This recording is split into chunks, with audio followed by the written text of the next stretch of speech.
I wanted to be an artist, and at school I used to spend my time up in the library and all over the place, but when I was up in the library I researched medieval castles, and I don't know why, but it just sort of twigged that I love the shape and the form and everything of these medieval buildings, the mystery, why they were there, how they got to be, all this sort of thing. I just thought, oh, wouldn't that be neat? I could make a castle.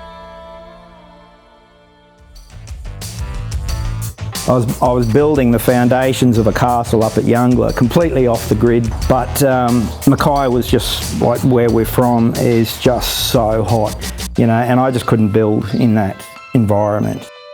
We came down to the Huon and it was like, oh man, it's really beautiful down here. We decided we were going to do it properly.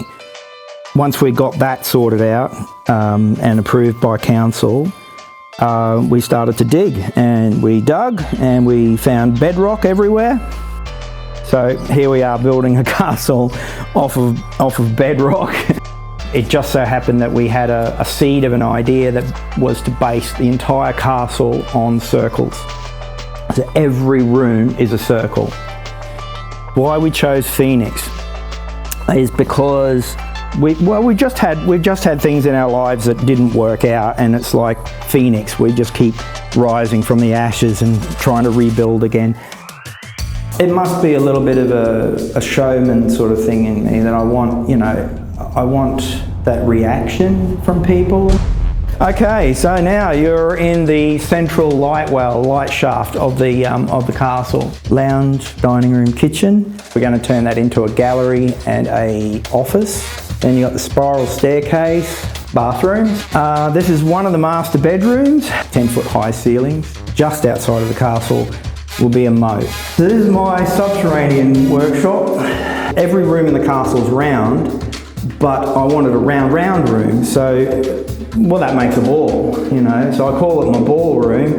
When you stand in the middle of that room now, you get an amplification of your voice. So it actually sounds like you're talking into your own ears. We decided with this room, we tried to intend on it being a Roman bathroom. At the time, we had not envisaged it being a garage, but it just sort of happened. And we've created a door for it. Now, our cave is approximately 100 feet long. This is the basement of a mini granny castle, and you come into a glass bottle tunnel. So it'll let light through the wall, and they'll all be different colours. The left is the platypus viewing platform, but first you come to the man cave, and then we have our pump house, which actually has a pump in it. The courtyard was a drainage trench. I thought, well, why does it have to be just a straight trench? Let's make it into a wibbly wobbly garden. Cool. I like dinosaurs and dragons, so I've got dinosaurs and skeletons. And it's not really just a house, it's an artwork. That mosaic is one that I actually made up in Mackay, and a lot of the tiles in it are glossy wall tiles. That lake, which started originally just as a dirt dam, we spent 6 months down there building it, and it's turned out pretty nice. I really want to make stuff last forever and be non-flammable. We recycle so much stuff, and we have a cement mixer dedicated to tumbling glass. And rather than a straight line, hallway, corridor, you make it wibbly wobblies. People, say, oh, you must know your way through it. I'm like, nah. So we have cut probably 10,000 or so bottles. So these will be used to create that semicircular ceiling in here. This is what's left over of our green glass bottles. So we separated the glass into different colours. If you know anyone who has blue bottles, we want them desperately. We are not willing to pay money for them. We've dedicated weeks to cutting bottles, all in the name of art. We even made the stained glass window. So got a couple of winches set up. All the walls are concrete reinforced.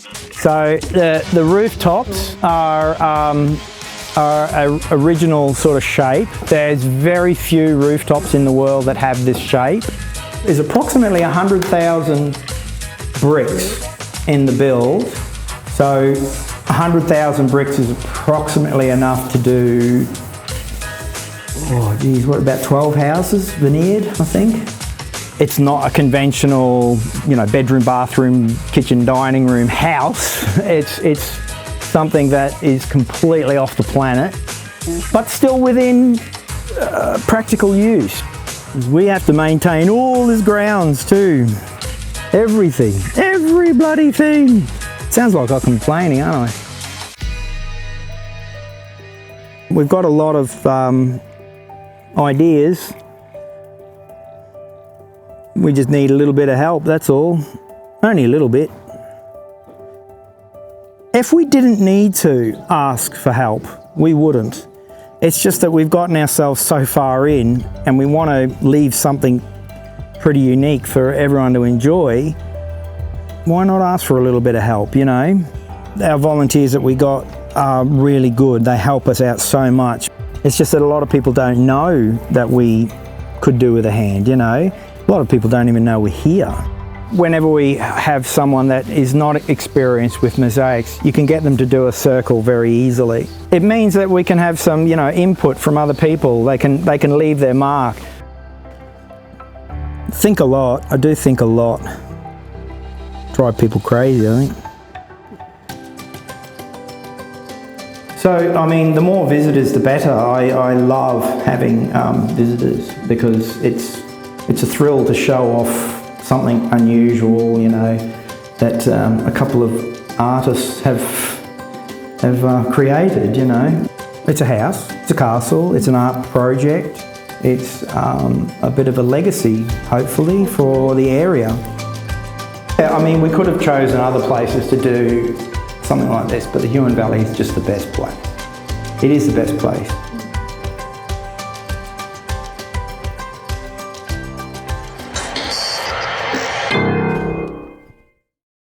Just take a photo.